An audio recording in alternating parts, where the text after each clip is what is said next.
it was just wild. I don't even know really. Mentally, it's really mental, but it was just really confusing there for a while because your brain is so used to hearing all these different languages and um, different cultures and things like that. And I can see how it creates a different type of bond with like your mom, with even my mom. Like you and her have a different bond that I will never understand. So it's just nice to see that within our military family that you going through that craziness of training can also still bring out so much good on the other side. our my folks, even your mom, everybody that I have here, the unit, hate it. There's a lot of people that you can soundboard off of, and they're just always there to tell you, hey, you're being really dumb, you'll figure it out, or hey, you're doing really great, keep doing it. These episodes are intended for mature audiences. Viewer and listener discretion advised. Hey guys, welcome to episode 4 of Stories of a Dandelion. Today I interview my godsister. I've known her since I was 7 years old and she's been in my life ever since. Today we talk about her transition from the European culture into the American culture and the different changes that came along in her life that she did not expect in any way, shape, or form. But she adapted and she kept on going.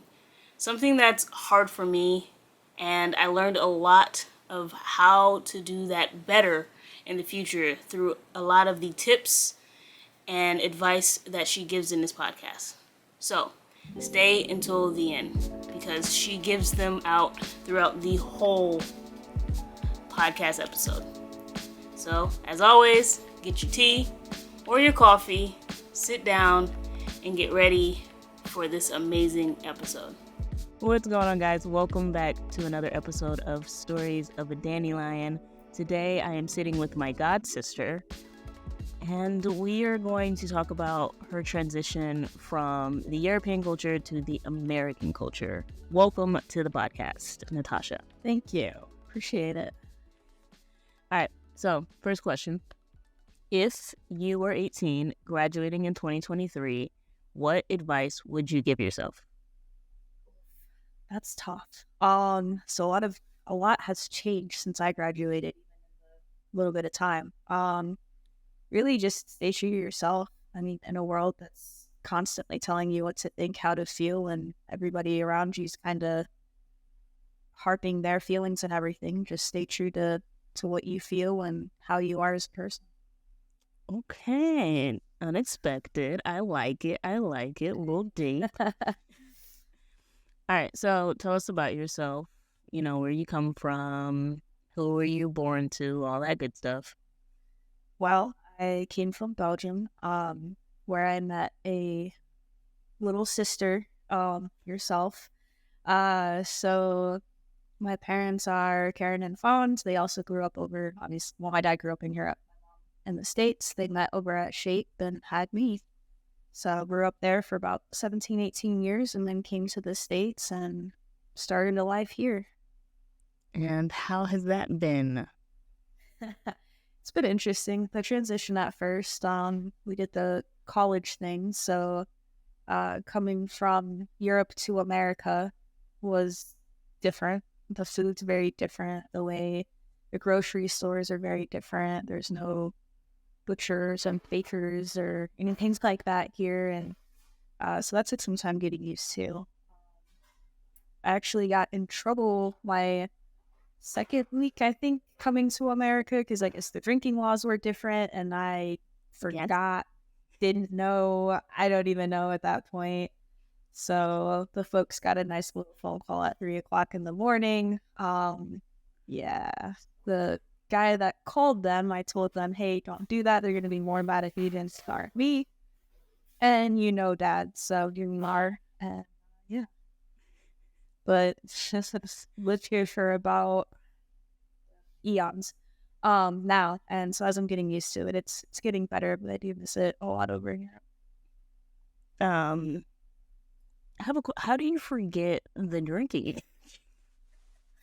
I didn't even think about it, right? And so, I mean, being in Europe, we've been drinking forever. I used to come to the States for the summers basically, and so I never really thought about, oh, hey, you can't go out to a bar or anything like that because my summers were mostly spent just hanging out outside, going camping, doing that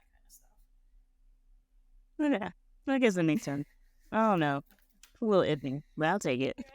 Hey, Okay, how did the transition affect you, like, mentally, like, when you first got over? it was just wild. I don't even know really. Mentally, it's really mental, but it was just really confusing there for a while because your brain is so used to hearing all these different languages and um different cultures and things like that. In America, I think there's different culture, but it's more so like Southern versus Northerners and like West and East, and like each section has their different ways of doing things, but the culture's kind of the same, I guess. I don't really know how to explain that very well. I mean, mentally, I just missed Europe for quite a while, a lot. How'd you deal with it? Sports mostly. I joined well, sorority, but they were so old they were kind of considered a fraternity at the time. And the one that I joined, because everybody was so surprised that I would do something like that, was actually very much into community service, sports, like just coming together, hanging out, even just at the house, not really doing anything other than just being able to sit next to another person, kind of thing. Okay. Didn't know you joined a sorority. Interesting. I did. Yeah, I almost did. I almost joined Delta, but it wasn't at my school, so probably for yeah, it's probably for the best though. I didn't have the money to be in it. See, that was another thing, is it wasn't really all that much money to be part of it, so I was all for it. No, that's good. Yeah, because Delta's expensive for real. Yeah. So, well, you dealt with the transition a lot better than I did in terms of like coming back to America, because I don't know, it was super hard, but got through it, got out of it. A lot of crying nights, a lot of calling my mom on the phone. Did you find a staircase to sit on? I tried, but there was none. Mostly in my room. But it's good to see that you didn't allow like the cultural differences to like significantly get to you and like, get you down, getting you into depression or any type of thing like that. But have you ever been in that like type of mode of like depression or anxiety, anything of that sort? I mean,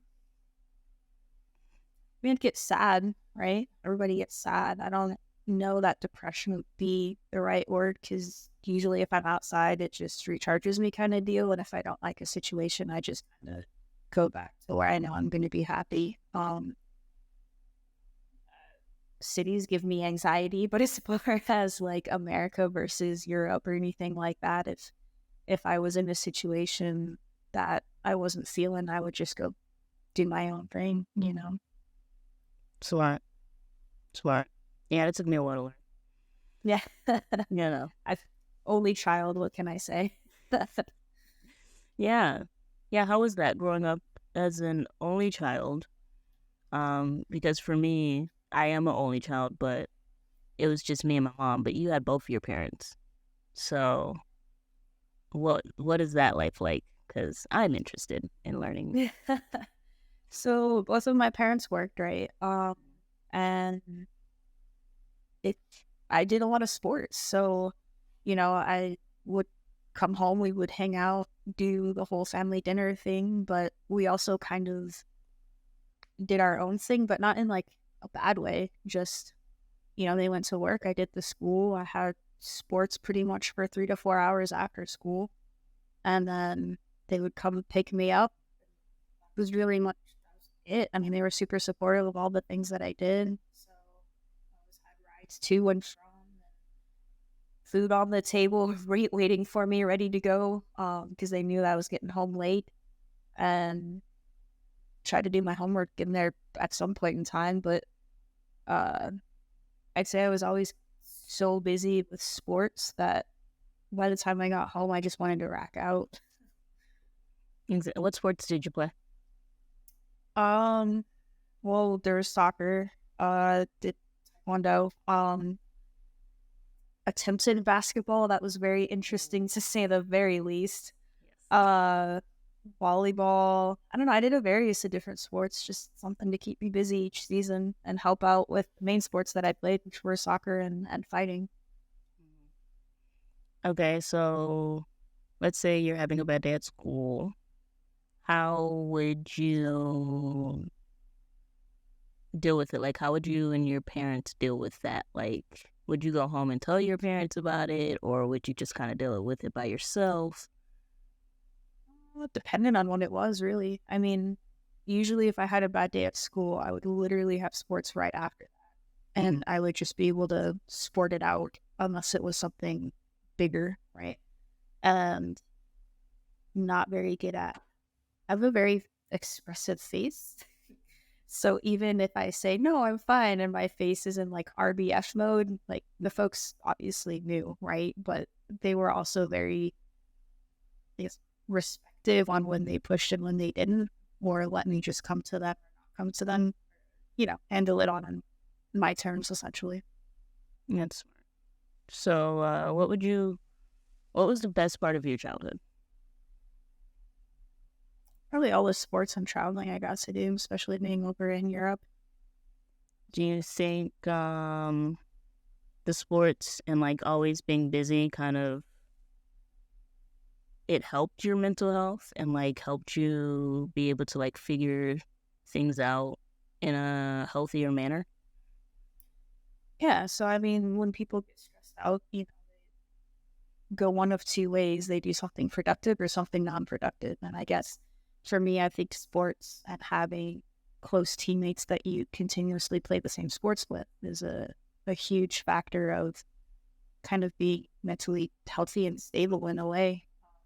You have good sounding boards that are your peers, and then you also have, different coaches that you can kind of reach out to as well and rein you in when you don't feel like you want to go to your parents for something.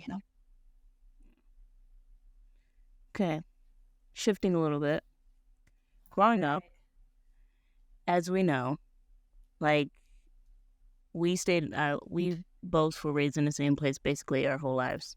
Well, me, my whole life, part of my whole life, you, your whole life. And friends would move around you, right? So how did you deal with that? And then like, how did you stay in contact with those friends? Because the internet wasn't as prevalent as it is now.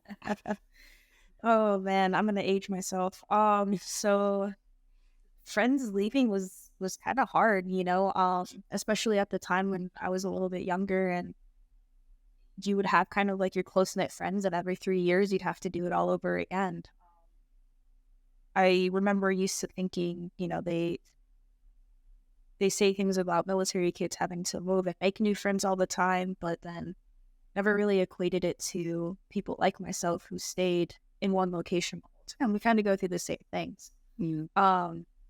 As I got a little bit older and MSN Messenger, yes, back in the day, became a thing, and MySpace and things like that, it was a little easier to stay in contact with people because you would just go home or on the weekends, jump on MSN, play games that way, and just kind of stay in contact, or even email at some point. And so as I got older, I kind of realized the way you look at it is going to be what it is, right? Yeah, it sucks that they're gone, but now you have additional places you can visit where people, you can go hang out, really have free places to stay.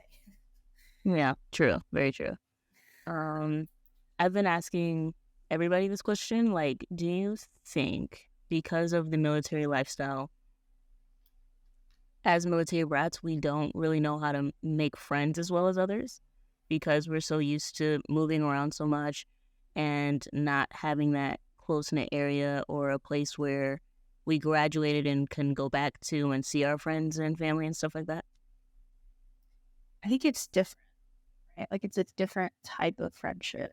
Um, I find myself sometimes being envious or jealous of people who have had that type of upbringing where they have like a home or like my hometown will always be Belgium, it will always be Shape, but I don't have like a childhood home to go back to or things like that, right? But I think on the flip side of that, we have an experience and a skill set of making different kind of friends with an abundance of cultures and different religions and races, orientations and everything else. And that kind of makes us more adaptable to the world. Yeah. So same answer all around. So you think that's really helped you from like with making friends in college and now with the military and stuff like that? Yeah, it just gives you a little bit more understanding of people being different and being able to accept those differences. Okay. Okay, so now we've gone through our childhood. We've gone through college and stuff like that, which your college life seems kind of boring. Only week 2 seemed kind of exciting, so I'm gonna need you to get up on your lights there. Anyway, I went online. What can I say?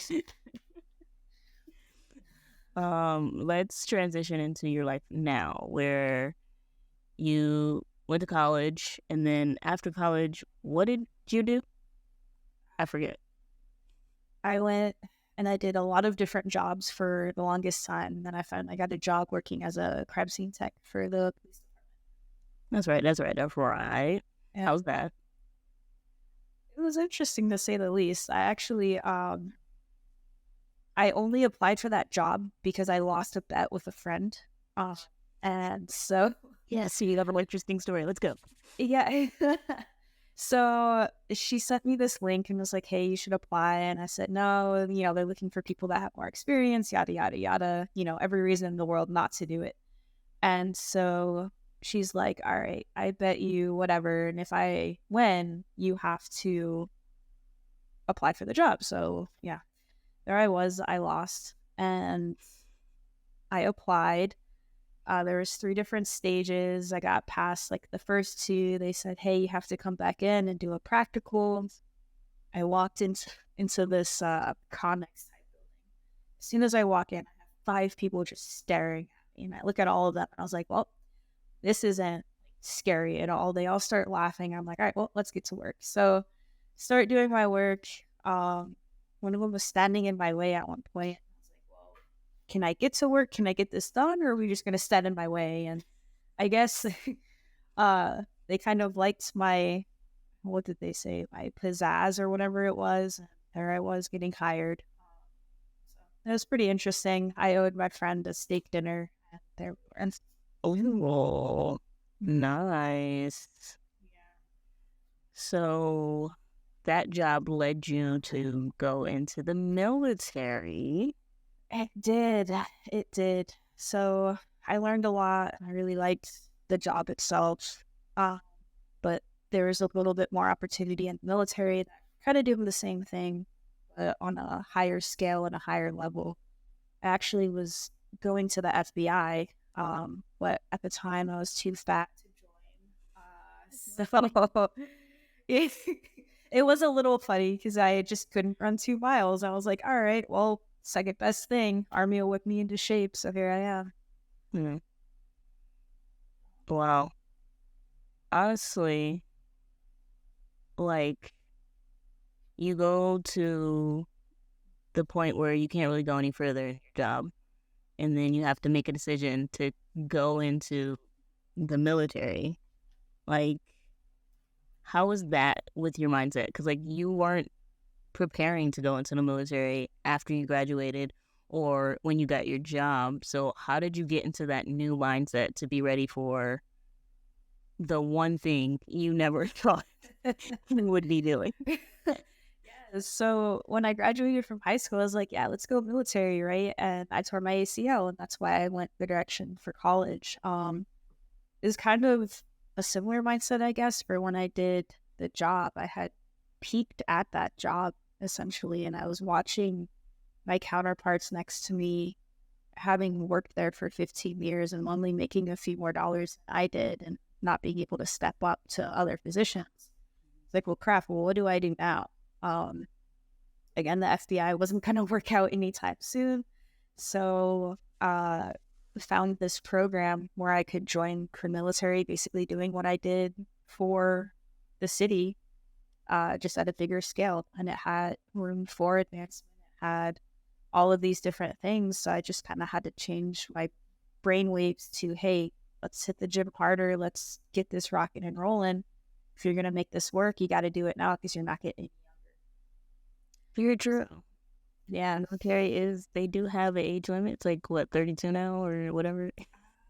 Yeah, like 32, 34, just something like, I mean, I was still old for the Army, so here I am, but I made it through. Hey, you got the job. That's all that matters.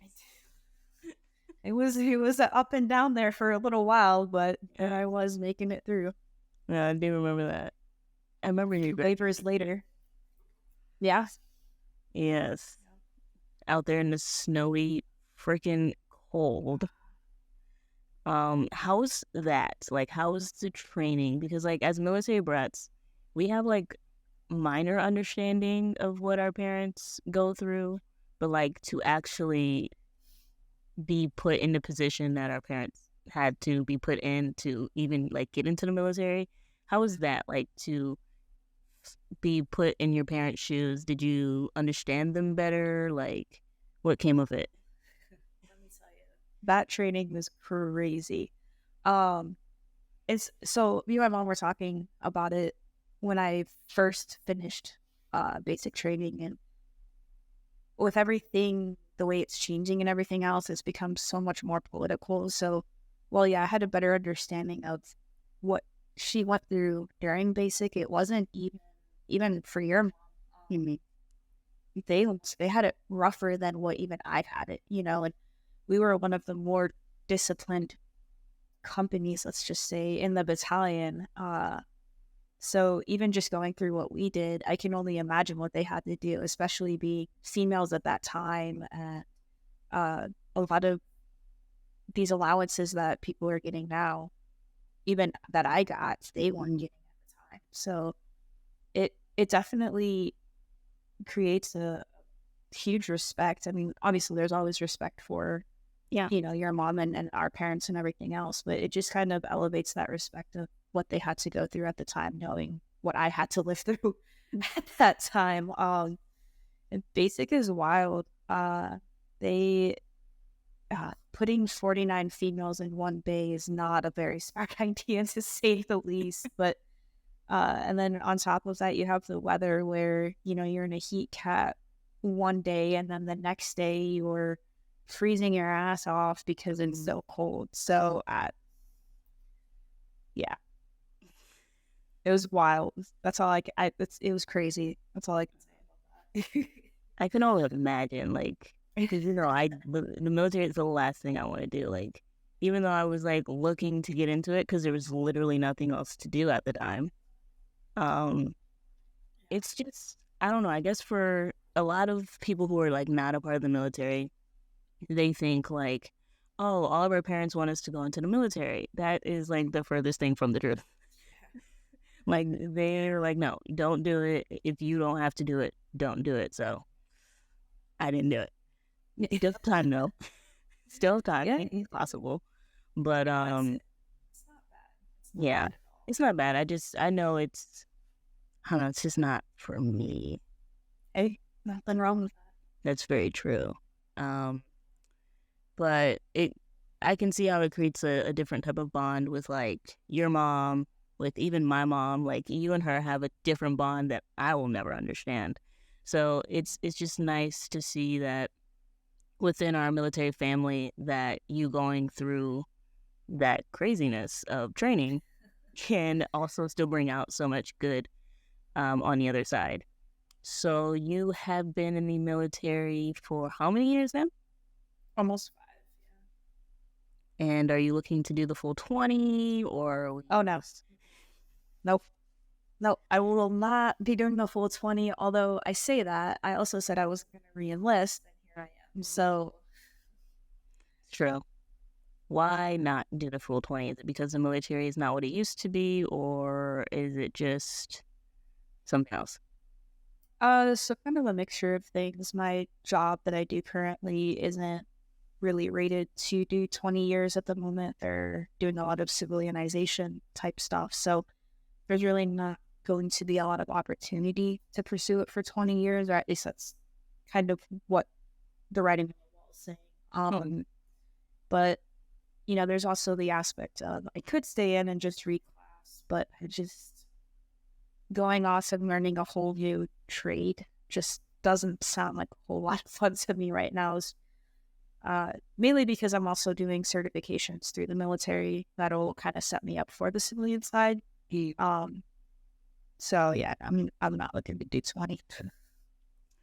Oh, man. I'm just kidding. No, but okay. Let's say things change. Your job is set up to go 20 years. You get stationed at the place you want to get stationed at, which is Germany or somewhere in the United States that's, I don't know, not a whole bunch of desert around you.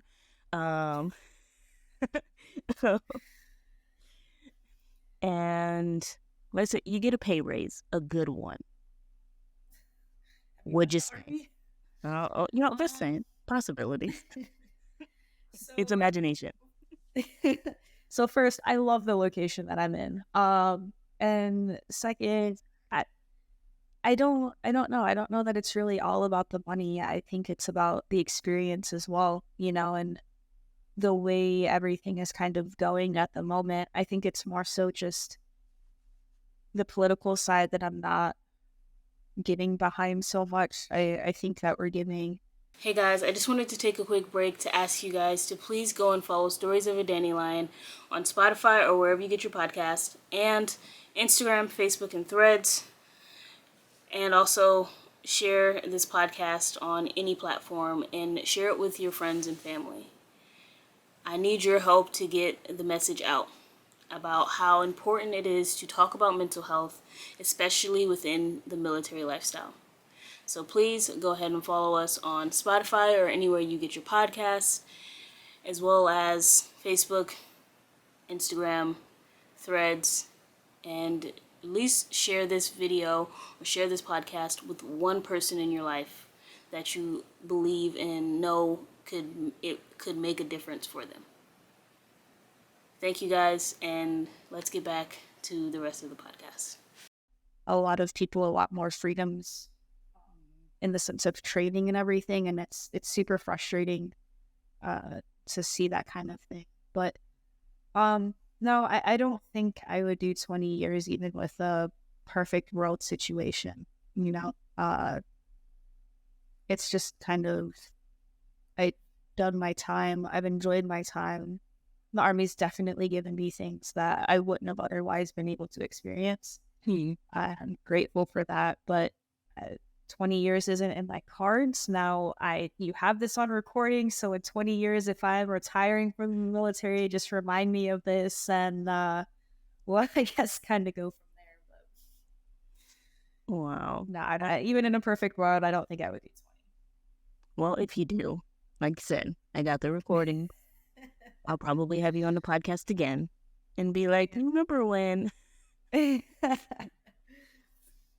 Okay, so in the military now, maybe getting out possibly sooner than you think. I don't know. Who knows? What is to come? You know me. I make a plan, and then there's like a A through Z plan just in case. Right now, I am living the dream, doing my thing. The place I work at is great. I'm doing some credentialing to do cybersecurity type stuff, and hopefully get that finished out and go in the civilian world and do some cyber things. That's interesting because cybersecurity is like the next thing for the military. Hence, like, bases are changing for it. So for you to say that you wouldn't even stay here, even with that happening, is interesting. But it's good that you value experience over the paycheck, because we grew up in that type of lifestyle where it was always about experience over the fact that it's raining outside. Even if it was raining outside, we were still outside. So it makes sense. Like, I can see how our childhood or your childhood has greatly affected your whole life and how you've carried it throughout your life. My question is, like, what part of the European culture have you brought to America?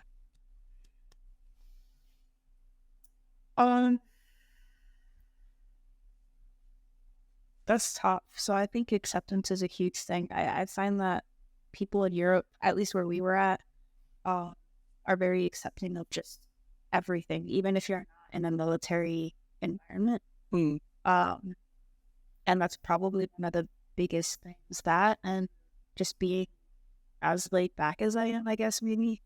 I know there's a few places, like, yourself, Italy and things like that things are like a little more, high speed and constant go, go, go. But the locations where we were at, it was just kind of fluid and kind of just things came as they came, and that kind of, that's kind of just how I live. I have a plan. If it doesn't work out, being bold to what makes it work. Yeah. Do you bring that to your workspace? Do you try to incorporate that in your work life as well? Absolutely. I think that's one of the reasons why I'm successful in what I'm doing right now. Being able to talk to people and kind of just move a conversation the way it needs to go is definitely helpful in what I'm doing these days. Think you can teach a class on it? Well, I've taught a multitude of classes on what I do, but specifically what I do, probably not. So there's a future in that area, huh? Being a teacher. Would you ever be a teacher? So I actually dabbled with the idea. So I wanted to teach at a college level, but now with the way things are going, you have to have a doctorate to do that. So once I get out of the military, I'll probably get that doctorate in criminal justice and then see what I can do from there. Never thought I'd call you a doctor. I don't even know if I had the doctorate degree that I would want anybody to call me a doctor. I think it'd make me feel a little weird. It would be. It'd be super weird. Yeah. I always was telling you to go to a doctor because you was always breaking something. So, No, I was. I know. Never. Luck. But even with all your broken bones, you're in the military now. It's crazy. Like, I feel like you've broken almost every bone in your body. But you might be being a little dramatic, but a few fingers here and there. No, seriously though. It's amazing to see how far you've come in terms of all the adversity, in terms of bones breaking or a job getting to the point in your job where you can't do anything and you have to pivot. It's just amazing to see how you're able to change your mindset, get on board with whatever you have to do, and just do it. Because there's a lot of people out there who don't know how to do it. This is why I'm doing this podcast. What would you say to them? How do you do it, and what are a couple things that you implement in your daily life to make sure you continue to have that mindset every day? Honestly, I'll take life so seriously. There's definitely times where you have to have a plan and it has to go a certain way, but just stay fluid and stay adaptable to what's around you. Enjoy the turns and twists. And,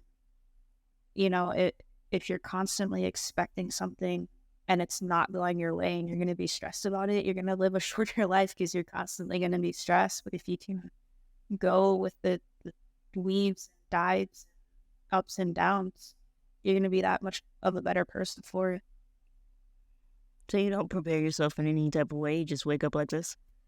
I just wake up amazing every day, let me tell you. obviously I have things that I would like to go a certain way, right? Like, right now I'm doing a certification on ethical hacking, and there's 20 modules of nothing but just crazy information being thrown at me. And then I have this big test I have to pass at the end, or else I might get, you know, not fined, but have to pay some money back through the army and whatnot. And it's stressful, right?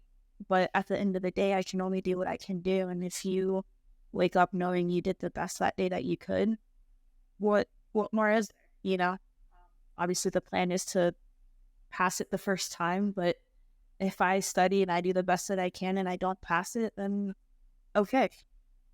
Okay, well, you just heard of your favorites. She just wakes up a thing and I move on about life. But no, I'd say it like, like you said, you don't take life too seriously, and you know that life is going to have its own twists and turns. You just have to flow with them.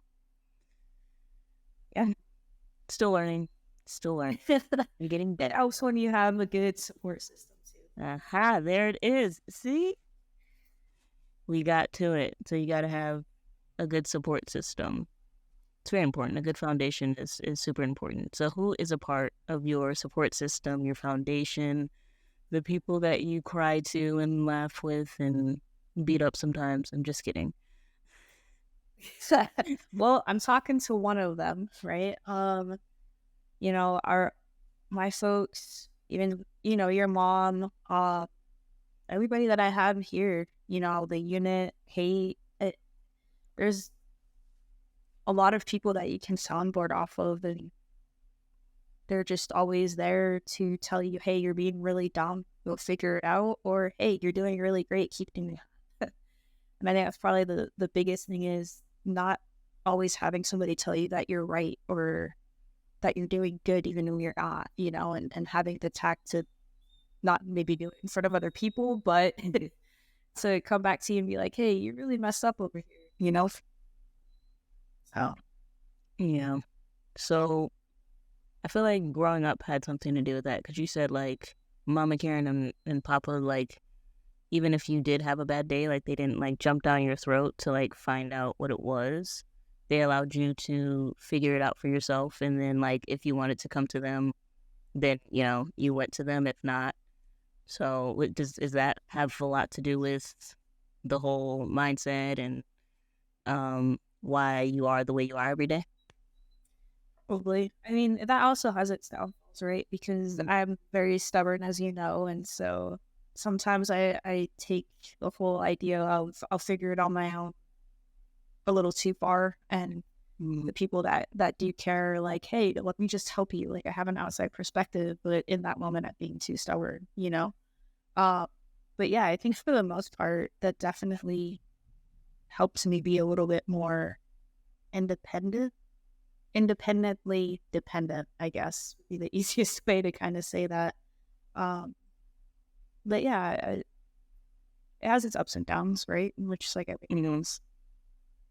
So you're like still learning how to balance that, since like you said, you're stubborn. Yeah.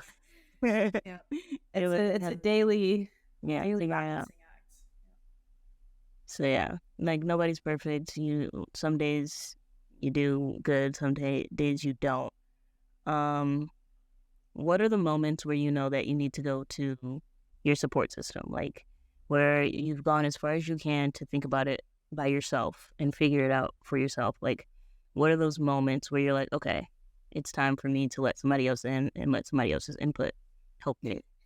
You're gonna laugh at me, but it's the moments when I just like start staring at a wall or a blank TV where I'm like, okay, you need to go talk to somebody, right? Like, and you kind of know what my job is right now, and sometimes it does get a lot, and you don't really even realize it as it's happening, because everything's happening so fast. You're so like, boom this, boom that, boom this, and I will quite literally sit on my couch sometimes and stare at a black TV and think I'm actually watching something, and then kind of be like, what am I doing? And then, yeah, those are definitely the moments where I'm like, oh, I should probably go talk to somebody. That's good. So you've, asking everybody this, have you ever had a therapist, or just always been your support system? So with my job, we're required, they're called wellness counselors. So I never specifically sought out a therapist, but the Army makes us talk to people, at least once a year. And I mean, it's not anything crazy or anything like that. They just do surveys, make sure we're not staring at walls for too long and things like that. But for the most part, I just go to the support system and just Okay, so the military, like, TRICARE place for that, or no. So with my job, our specific MOS is required. I think when you first start, it's every 6 months or every 3 months they check in with you, and then once you're established, after a year or two, they just go to yearly visits. so you would say, I guess, like, mental health has changed um since we were kids, because like when we were younger, mental health was not like looked at as the way it is now. So in what ways, like, first as like a military brat, have you seen like mental health change in the world, and then in what ways has it changed you being in the military from like what you saw growing up? So I think in the military, it's very dependent on what your job is and who you have in charge of you. My specific job requires it, and so says, our commanders 9 times out of 10 are like, you will do this, we will be in support of this because we don't want anything to escalate past that. But I've also seen specifically in my job where people aren't comfortable to go to mental health care or be honest with the people that we do have to talk to because they feel like they're going to be seen in a different light or they won't be able to do their job, things like that. But I have seen in other MOSs, even nowadays, where it's still looked down upon to go seek help. It's still looked as a weakness to go do that. Um, Me personally, I think they absolutely should. I am not a person that really opens up and talks to therapists, but the way the Army has uh, provided these people for specifically my job, they have come to get a way of having people open up that don't want to talk, right? So the lady that is assigned to us, um, she gets all of us talking, and none of us ever really want to talk, but she just makes the conversation so open that you feel like you're okay to share because it's not going to come down in a negative light, or they're not going to affect your job in any kind of way by sharing what you truly feel. That's good. I think that kind of answers the question. It's really MOS dependent, I think. Yeah. So it's like, it seems like certain areas in the military are taking mental health a little seriously. Maybe not as a whole just yet. I think as a whole we're getting there. It just takes, change with each rank, I guess, and everything like that. But so what do you think, like, for the areas of the military that haven't changed of the outlook of mental health, what needs to be done for like the military to take mental health more seriously as a whole? I don't know if it's really necessarily the military as a whole or also just the people in it, right? So sometimes I feel like the people who should go seek help kind of put those things on themselves as well and kind of project that, their chain of command is going to feel a certain type of way if they go see it, but they don't actually know that. So I think it's just a matter of education, really, starting from when you go into basic training and kind of showing these soldiers that are going in, hey, we really mean what we say with we want you to go seek these assistance if you need it, and then follow through on that, but you can only do so much as a leader if your followers aren't doing what you're saying. True. Very true. Yeah, education is super important. I think to know the difference between like sadness and depression or being stressed and anxiety is something that we all need and something that none of us really get growing up. And it's a lot worse for us as military brats and people who are in the military because of the different situations, whether that be somebody's parent is downrange or the parent is downrange. Not knowing how to distinguish these different emotions can be like just really hard and just make things a lot harder. I'm surprised my dog's not freaking out. I'm sorry. It's like a thunderstorm outside, and Snickers usually freaks out, and he's not. They're actually quite nice. But where was I? We were talking about mental health, right? Yes. I'm sorry. Yes, that's what we're talking about. So, do you think there needs to be like a program to be created, or is it possible that the military can just start to incorporate it where it's like you teach the leaders like, okay, this is like what you need to tell your followers or your soldiers, and then, you know, let them take it as is? Or should there be like a program for mental health where like soldiers have to come into a classroom, learn more about it, be educated by more of a professional in that way? So it's kind of a hard answer. I think we do a lot of training for like SHARP and stuff like that, and you know, anti-terrorism and all of these things.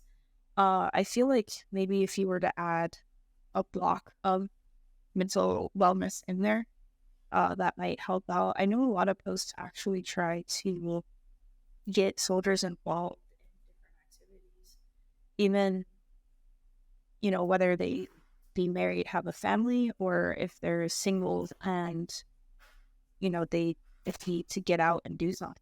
But at the end of the day, it comes down to the individual person as well. You know, you people can't help you if they're not willing to help yourself. So the military and the army and everybody can set up these programs all day long, but if people aren't actually going out and participating in them, some point you kind of have to take a little bit of responsibility on your mental state if you're not willing to go and do things to make it a little better. That's not to say that, you know, depression or anxiety, these clinical things are valid or difficult to get past, but once you get this help, you have to take those steps to go make it better. Yeah, I would say that. Yeah, it's the first step is always the hardest step, because, you know, it can be hard to admit that you may have like depression or anxiety or PTSD, whatever it may be, because you already know that it's going to change somebody's perception of who you are and your capabilities and all of that. And being in the military, I'm sure it doesn't make that any easier, or even just being a military brat doesn't make it any easier, because growing up, you don't want to be the kid who's being made fun of, or you don't want to get bullied for whatever. So it can be hard. So I guess as people as a whole, what can we do to make it easier for people to be more open? Because for me, like how it was at Shape, where we were very like friendly and loving and as happy as you can be as a person, I guess I can say. I don't know. It's kind of hard because our high school was completely different. Our whole schooling was completely different. Like, you had so many different cultures that to make fun of a difference or to like pick out a difference just didn't make sense, because we were all different in like whatever ways. So I don't know exactly what made the formula of Shape work so well, but maybe you do. I don't know. Like, what from that can we bring into the world to make people know that it's okay to speak up and they don't have to hide, you know, whatever they're going through? I think it's kind of what you kind of asked me earlier, right? The culture of it. Shape just kind of throws you into this melting pot of people where it's not cool to make fun of people. You know, it's not this accepted thing to be a bully. And so you didn't really see that there. You didn't really see people getting, stuffed in lockers or not that our lockers made big enough. Yeah, exactly, right? But you just didn't see stuff like that. You didn't really have people sitting by themselves in the green room or in the cafeteria, or if they were, people were coming up to sit next to them. Yeah, there were cliques, but they were more so like floating cliques. I don't really know what can translate to over here, because I think that experience is just so unique within itself that it's hard to duplicate. But I think the biggest takeaway from it is just understanding that people are different, and you can accept somebody from having a different viewpoint as you, but still express your viewpoint and still be friends at the end of the day. And that's probably the biggest takeaway, is kind of linking it back into the mental health aspect of it. What can you do? Just be more understanding, be less judgy, be the person that can listen to that and still look at the person not in a different way, or treat them in like they're a leper or something.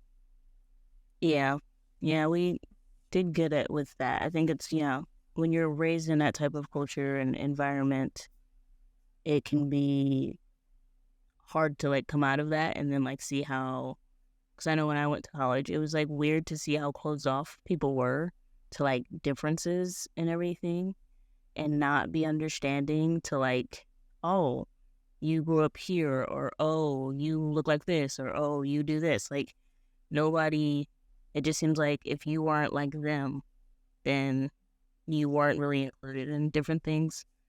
So yeah, I guess it's one of those things where we have to do a culture shift and a mind shift in order to start making the way that we grew up, which was all differences are what it is, and it's what makes our world culture so beautiful, to be the new norm.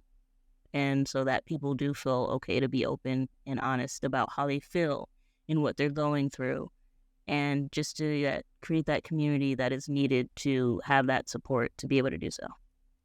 And absolutely. Oh, it's okay, Bubba. It's okay. It's okay. It's just some lightning. I know. It's okay. Oh, big thunderstorms coming through. Yeah. It's thunder finding over here. Oh, lucky little you in little Arizona, whatever. Okay, so end of the podcast. I want to thank you first for being on. It means the world to have my god sister on my podcast. Thanks for having me. 5 years from now, I know that you don't have a plan. Okay? But give it your best shot. Okay? At least like tell me what you want in your life, like 5 years from now. Like what are you striving to have in your life? I mean, 5 years from now, let's see, hopefully I'm not in the military anymore, not in a bad way, but just, separated and did my time and finished the contract. I'd like to be working at some cybersecurity firm in some kind of capacity, and hopefully starting my doctor's degree and getting that rocket rolling. As far as where I'd be living, I couldn't even begin to tell you. Top 3 choices. Top 3. Tennessee. Oh, me too. Good. Maybe you're gonna think I'm crazy, but Arizona potentially. Oh God, yeah. Now you got. No, I don't really have a third. Texas, maybe? I don't know. It depends on what keeps going on in Texas for me to really fully commit to that one. But I would say Kentucky and Arizona would be 2 top contenders right now. Okay. You can have Kentucky. You can have Arizona. Texas and Tennessee. I'm about it. After we went to Nashville, I was like, oh, snap. It's nice. Look at you. Yeah. Weather. But it's still like my 3rd place. Like if I can go back to here first, like I'm going. Fair enough. Fair enough. I wouldn't mind maybe going there a few months out of the year if I had a remote job or something. Okay. Do you see yourself like going into anything like outside, like having like a side hustle, like, fixing up houses or investing, real estate, something like that? I've dabbled in the idea of real estate. I have the house over in Oklahoma right now. But with the way the housing market is these days, it just seems so volatile, scary, kind of. Yeah, But definitely understandable. I always have side hustles going on. I mean, building things, the computer thing in and of itself is kind of a side hustle right now. Mm. Mechanical type stuff is a recent interest that I might pursue. So I like to keep myself busy. Okay, girl of all seasons. I see you. Master of none, apparently. Yeah, we can't all be a master of something. It's okay. We can have as many masters as we want. Doesn't mean anything. Apparently. Here I am in the military with all the schooling I have. No, but you're doing great. I mean, like, you're doing great. I'm super proud of you.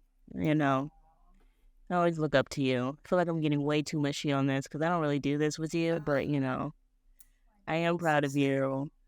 And I am happy that you're doing super well and of, like, all you do. This is usually like a birthday poster or something like that, but you're getting it right now.